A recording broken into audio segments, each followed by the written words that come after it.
and I'd like to welcome you to this very special presentation of Missing Links, the deep truth of our origin, history, destiny, and fate. Are you being mind controlled? Let's enter the buzzsaw.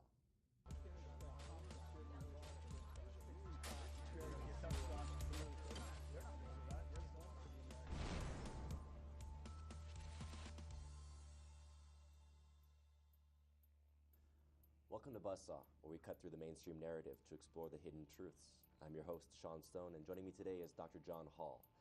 He is a medical doctor from San Antonio, Texas, and the author of Satellite Terrorism in America. His new book is Guinea Pigs, Technologies of Control. He is also an active member of the Mind Science Foundation, dedicated to the study of human consciousness, and he sits on the medical committee of the human rights organization Freedom from Covert Harassment and Surveillance. So today we pick his brain on the eye in the sky. And I want to start by asking you about, what does it mean to be a targeted individual? There's a subset of the population right now that are complaining of targeting, specifically being followed everywhere they go, on to the extent of hearing voices, suffering from directed energy attacks, really weird happenings in their life that are unexplainable by any other normal means. It seems to be experimentation probably at its root.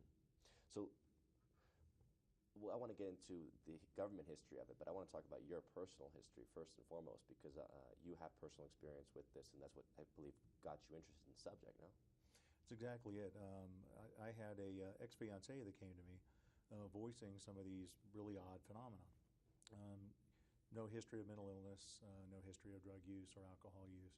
So I had no reason not to believe that something was going on. She was being followed by people she didn't know, was hearing voices around her describing her whereabouts and in her locations.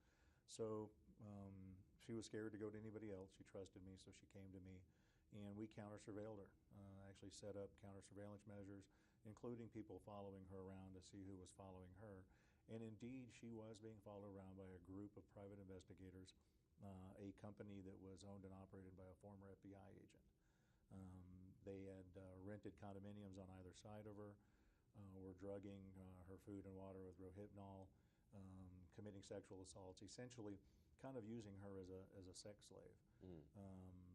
We did get all the information on the plate numbers, information on the entity that was doing the following and doing the stalking, went to the police. At that time, the Texas state laws on stalking were not that great.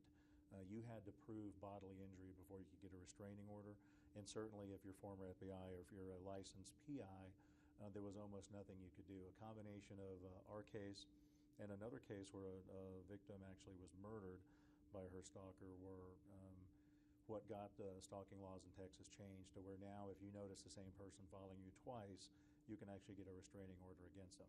So at the time, since we couldn't get any help from law enforcement, decided to basically write the story of my first book, A New Breed, Satellite Terrorism in America, basically to expose that it's going on. Well, unbeknownst to me, once I did a couple of radio shows introducing the book, was bombarded with thousands and thousands of emails of people describing the exact type of stalking in other cities.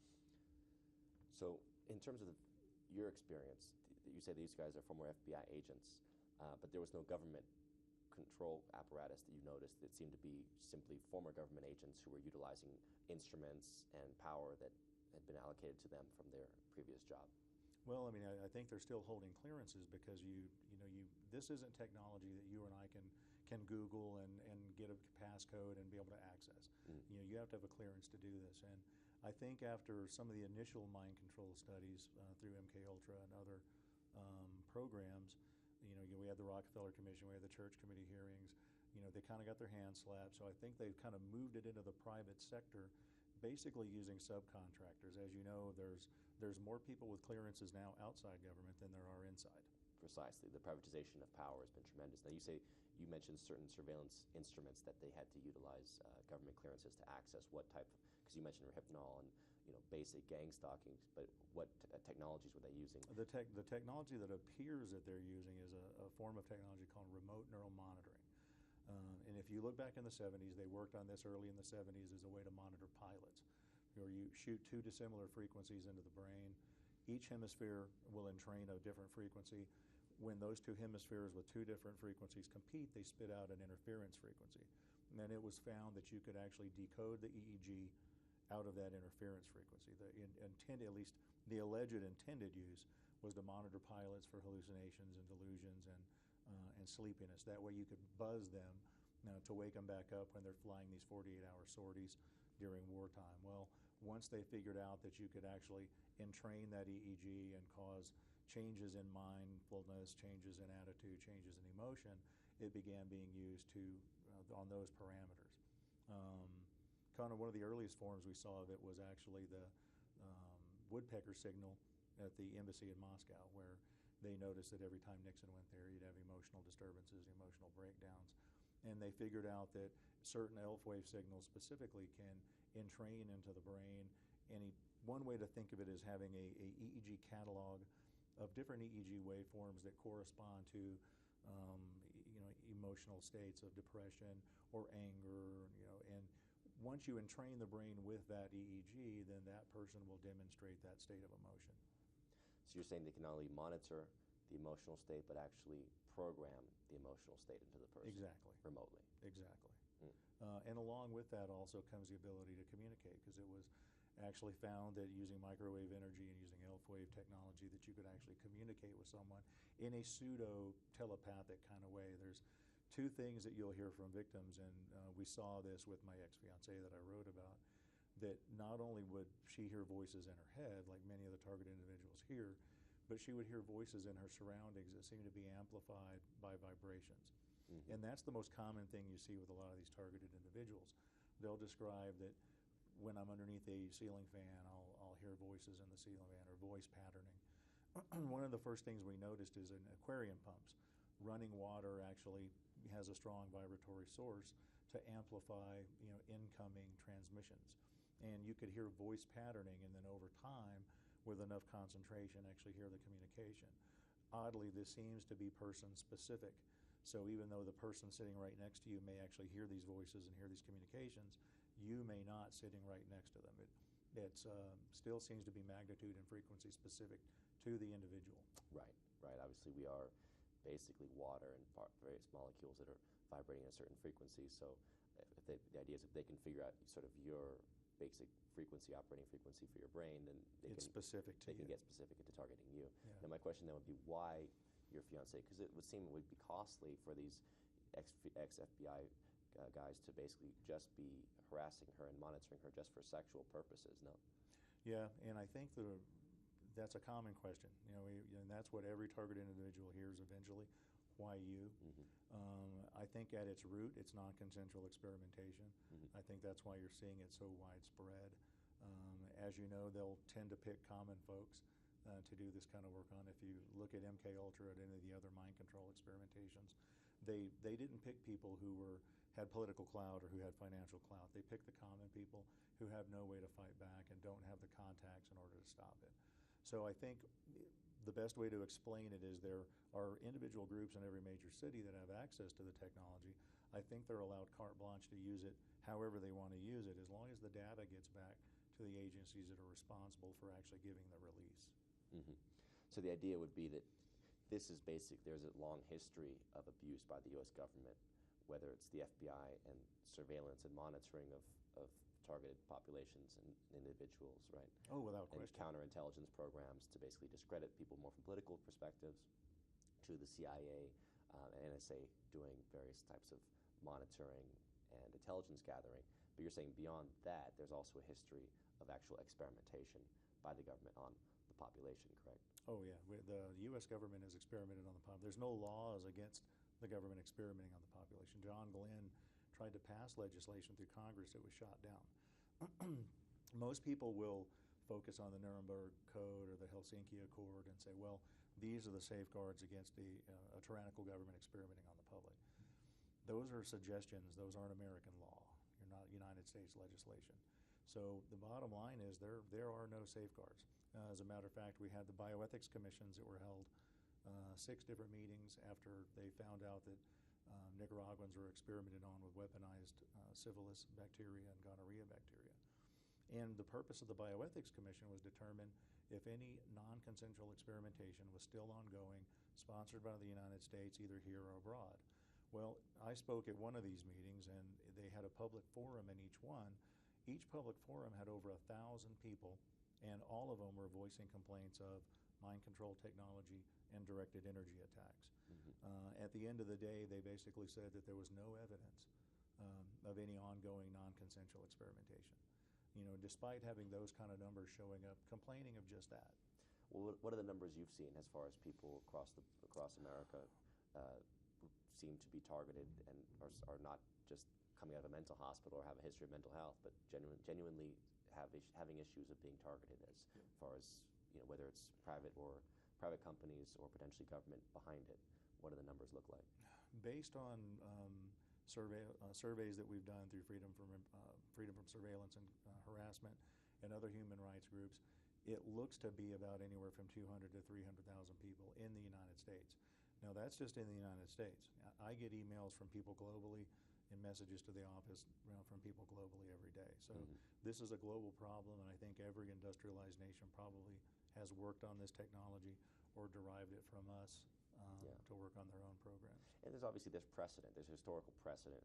You mentioned MK Ultra, and obviously Army Tuskegee experiments on black people, ingesting them with syphilis, I believe it was. Yeah.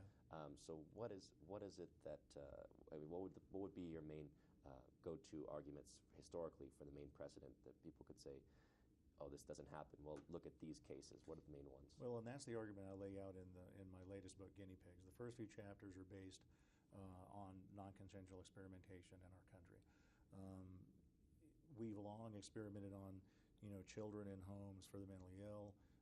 Some of the earliest forms, at least this technology, were actually on prisoners in Utah State Prison, where we had 5 prisoners that talked about actually having voices placed in their head. They were placed in a room by themselves where they described that the electromagnetic energy in the room was so heavy that they had a hard time getting off their cots. One particular prisoner said that it was very evident that the voices he was hearing in his head were responding appropriately to his thoughts. This was in the 70s and early 80s. And then you mentioned MK Ultra. That all came out in Freedom of Information. Those were 189 sub-projects, all geared at trying to figure out how to remotely control a human being. And it was complete research. It was research based on childhood behavior all the way up through brain implantation that Delgado did. So they didn't really miss any facet of experimenting on or researching on what makes a human tick and how well you can control a human. And we don't even know most of the MK Ultra work because most of it was shredded, I believe. There's only most of it was shredded. Yeah, what we did get were the financial records. That's what they were. They were housed in a different building, and they avoided being shredded. So we did get to see what front companies were created and what universities were taking part in, what looked like legitimate research at the time. Interesting thing is now we have the new BRAIN initiative where they're going to finish mapping the brain allegedly, and a lot of that research is being done at McGill University in Canada, which McGill University was one of the big players with MK Ultra. So I don't think that's any coincidence either. Absolutely. So Snowden came out with these disclosures a few years ago saying, well, the NSA is accessing private companies' data on people, right? Whether it be emails or phone companies or whatnot, and collecting and surveilling you that way. And they can also access your computer and turn your camera on. I mean, very basic common sense things for anyone who understood how the intelligence community works. And this was basically a big surprise. But this seems to be the tip of the iceberg because these guys are far beyond just surveilling us. It seems to be there at the place of being able to surveil and actually try to mind control and manipulate us.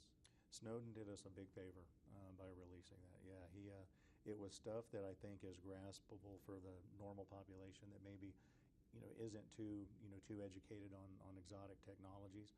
But certainly what he did release showed what targeted individuals have been saying all along. You could sit at a computer and look at your emails and see that somebody's reading and erasing your emails as you're looking at them. We found out about the interdiction program through him, essentially where our computers and our phones are interdicted by the NSA and pre-installed with software and chips that allow them to be monitored. Even if you look at some of the relationships that the providers like Google and AT&T have formed with the NSA, that they're basically giving them inroads into the technology. And even though I've spoken mostly about satellite-directed energy weapons and things like that. It's growing. There's growing knowledge that a lot of this is being done through our cell phones too. I don't think it's a mystery that the government wanted to make sure that the population was actually, allowed or given smartphones if they didn't already have them, because the technology that's in the smartphone now is there's a lot of ways to monitor you through the phone and track you through the phone as well too. Certainly, GPS on your phone. I mean, and most of the apps ask for your GPS. So it would seem actually the private corporations could be utilizing as much of the basically the techniques for surveillance and social control as the government, because the corporations would want to use it for marketing purposes and for sales and profit purposes. Well, even more than GPS, they have systems now that can actually monitor you in a Wi-Fi grid, and that's through your phone. As long as even if your phone is not, connected to where you're looking for a Wi-Fi signal, it still will send push notifications to your phone and can monitor your whereabouts based on an existing Wi-Fi grid. It's called Wi-Fi tracking, and it's very popular right now, especially in stores, because that way, as you walk down the aisles, they know what aisle you're on, and they know what ad to push to you to make you interested in buying whatever product may be that on that aisle. The other big one through cell phone technology now is called Bluetooth Low Energy Beacons. And that's where they actually constantly manipulate your Bluetooth signal to be able to track you spatially.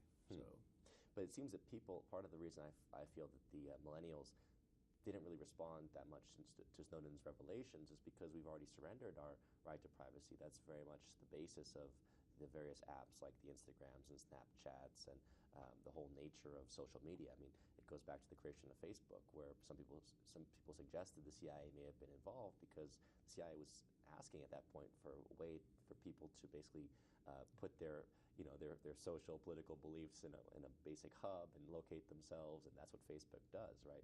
So do you see it as that basically we've surrendered to this complete control apparatus?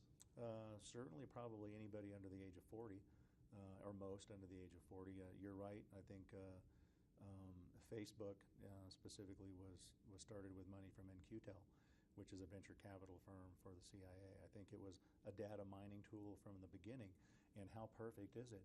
They don't have to research you or do any high-profile counter-surveillance or surveillance. You're giving them all the information they know. The interesting thing is on your comment about the younger generation already kind of giving up, is I do lectures on right to privacy. One of the first things I tell people, don't put all your information about your whereabouts and what you're doing on Facebook and online. And the most typical answer I get from a younger population is, what's it matter? The government knows everything already. You're right. They've already essentially given up. Mm-hmm. But beyond being surveilled, which is one thing, obviously, okay, we're in a country with this technology that makes it much easier to communicate, to know each other's whereabouts. There is that, okay, there's some level of knowledge, but then there's a difference, which is the actual abuse of it and the actual use of of these mind control technologies and whatnot.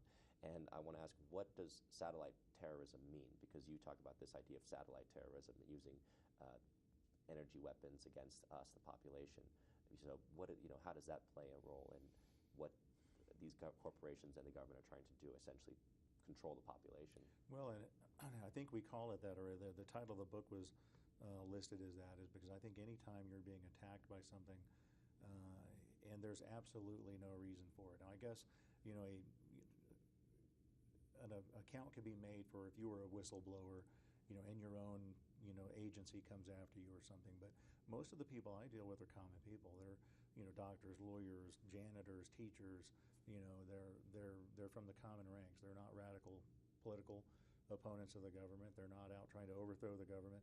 Most of the people I've dealt with don't even vote, yet they're being experimented on. So I think the reason we chose the term terrorism, because they're having pain inflicted on them and actually having people try to manipulate their belief systems through surveillance and attack against their will, which by definition is terrorism, and it's being done by our government on its own people. Mm-hmm. So that was the reason for the title of the book, my first book, because I don't think anyone would recognize this as, I'm doing this for the greater good, for the surveillance state or for security. I mean, these people are being tortured. If you talk to any amount of them, they're sitting at home, they lose their jobs. When they do try to confide in their physicians, they're usually sent to a psychiatrist. they'll bring in all their research and where there's obviously 3 or 4 different technological ways to put voices in somebody's head, but all the psychiatrist hears is you're hearing voices. Right. And we've been all trained to understand that, well, if you're hearing voices, you're mentally ill. They never asked what the voices are saying. Yeah. Because these people aren't describing God talking to them or angels talking to them. They're describing somebody letting them know that they know their whereabouts spatially. Typically what they say, the voices say is, okay, you're walking down the hallway, you're going into the store, you're getting in your car. They make it very obvious to the target that they're being surveilled. But the psychiatrist won't hear that. The psychiatrist, they focus on you're hearing voices, Right. let's rope you into a monthly visit and put you on some drugs. So beyond the issue of mass control of the population and using these terrorism techniques for experimentation, I wonder when I see some of these mass shooters, I think of the Tsarnaev brothers or James Holmes, Adam Lanza, and how checked out they look when I see their pictures, right? These kids look completely vacant, their eyes are vacant. And given the history of MKUltra and given the way that we know government can, and these private corporations in conjunction with government can basically project voices and terrorize and target people, do you think it's possible that some of these mass shooters or terrorists have been mind controlled? Oh, I don't think it's possible. I think it's happening. As a matter of fact, 2 of them I can point to you. Aaron Alexis, the Navy Yard shooter, he had been in contact with Freedom for Information several times, had complained about the voices in his head, had complained about being stalked and being followed. His biggest complaint was the sleep deprivation they were causing on him. As you remember, when he went on his shooting rampage, he carved "This is my ELF weapon" on the side of his shotgun.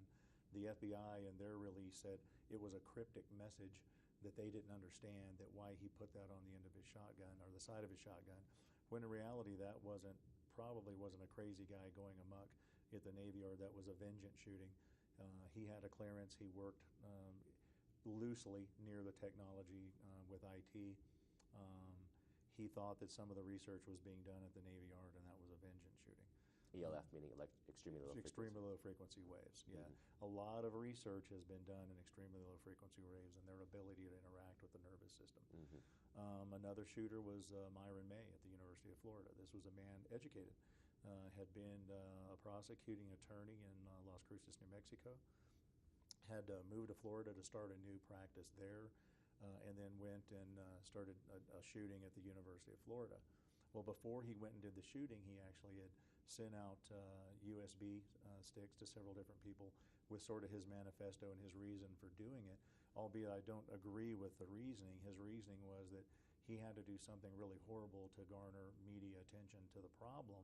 I think it's the wrong attention, and certainly we try to dissuade anyone from doing anything violent.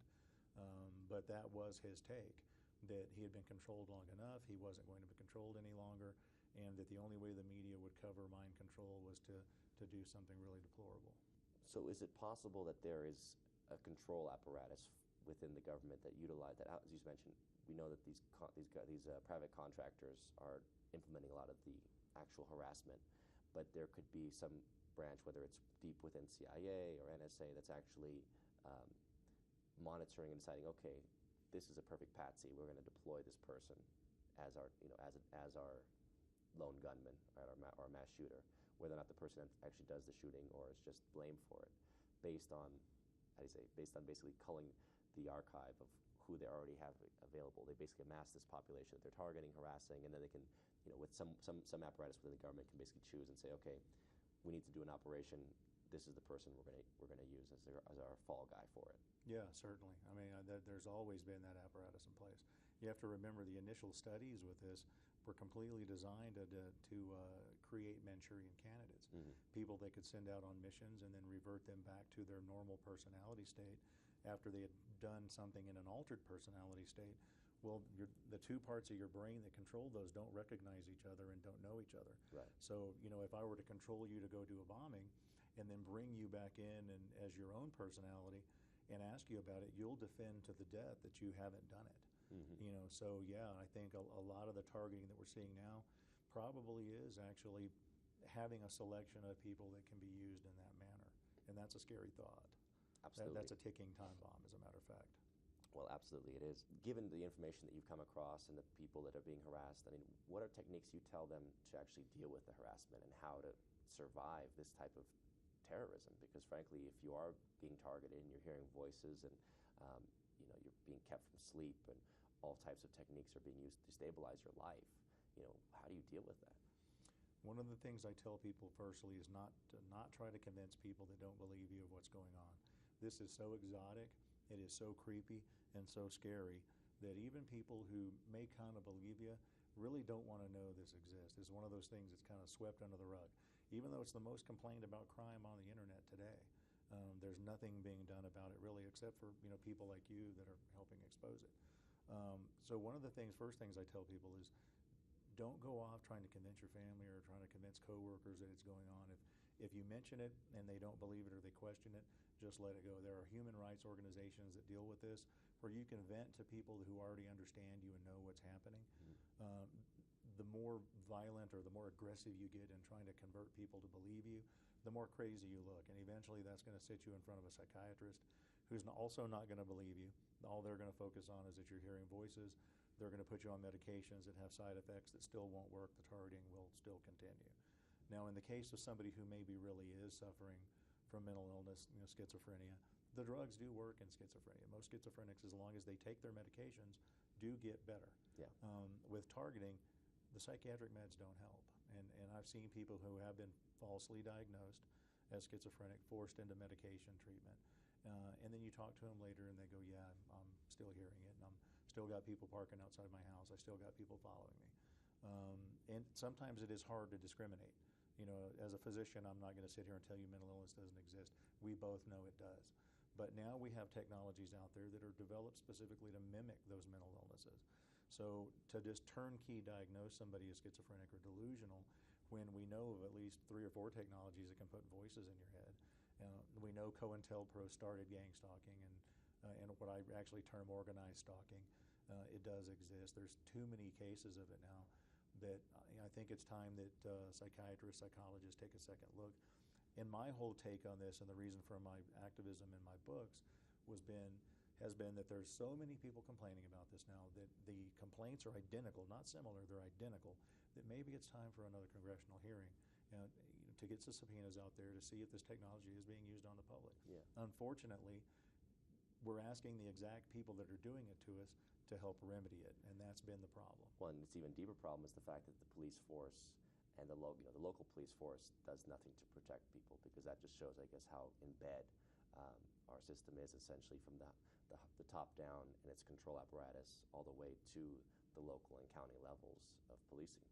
And one thing I will tell you that I was happy to see at one of the local PDs in Texas, there was one lady called the police, and she said, my garage doors are opening and closing on their own. My computer's going off and on its own. I'm hearing voices. It sounds like a buzz in the place. I think I'm being electronically harassed. And I was happy to hear this, even though there's nothing much the local police can really do to help you with that. They can certainly help with the stalking, and that's one of the things I do tell these victims. Make sure you report the stalking. There are stalking laws in just about every state. If you cannot mention the rest of the exotic stuff, they will help you deal with stalking. But this one officer did show up to this lady's house, and he said, it sounds like what you're going through is electronic harassment, and honestly, I don't know how to help you. So I think there are some officers that are being educated on it now. Maybe it's from seeing some of the shows like this, or maybe reading books that are written on it. Yeah. I don't think they're all endemically included in the harassment. I think there are good officers out there that still will try to come and help you, at least not 5150 you or send you to a psychiatrist. And one of the steps that we made recently was out in Richmond, California, where we did meet with the city council out there. We kind of pleaded the case that not everybody that complains of this is crazy, because in California specifically, a lot of these people were getting 5150, which means forced entry into a mental hospital for evaluation.